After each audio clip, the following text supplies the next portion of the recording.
तर नमस्कार मित्रांनो, परत एकदा आलो पण नवीन व्हिडिओ घेऊन आणि नवीन टॉपिक घेऊन. मित्रांनो, ह्या व्हिडिओमध्ये आपण हेच बघणार आहे की इविक्टेड कोण झालेले आहेत.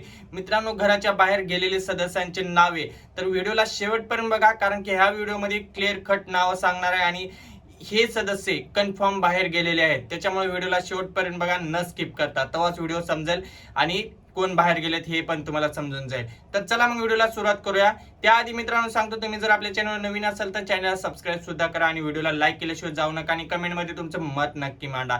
मित्रांनो, बिग बॉस सीझन 6च्या ह्या डबल इलेक्शन मध्ये आता दोन धक्कादायक नावे आहेत. एक म्हणजे मित्रांनो ते आयुष आहेत आणि दुसरं म्हणजे मित्रांनो कर्ण आहे. तुम्हाला काय वाटतं मित्रांनो, हे दोघंही बाहेर जातील का? कारण की मित्रांनो, जशी आपल्याकडे माहिती भेटली आहे तसेच आपण सांगतोय, कारण की जशी आपल्याकडे खबर येते आपण लगेच व्हिडिओ अपलोड करत राहतो. त्याच्यामुळे आपल्या चॅनलला सबस्क्राईब करत जावा, कारण की नवीन नवीन अपडेट येत राहतात. मित्रांनो, आज आपण जे नावं घेतले ते कन्फर्म म्हणजे कन्फर्म बाहेर जाणार आहेत. आणि डबल इलेक्शन का होतंय ह्याचं पण कारण आहे मित्रांनो. कारण की मित्रांनो, ह्या वेळेसचा बिग बॉस सीझन 6 हे फ्लॉप मध्ये जात आहे, हिट होत नाहीये. त्याच्यामुळे डबल इलेक्शन करत आहेत. तुमचं काय मत आहे कमेंट मध्ये नक्की सांगा.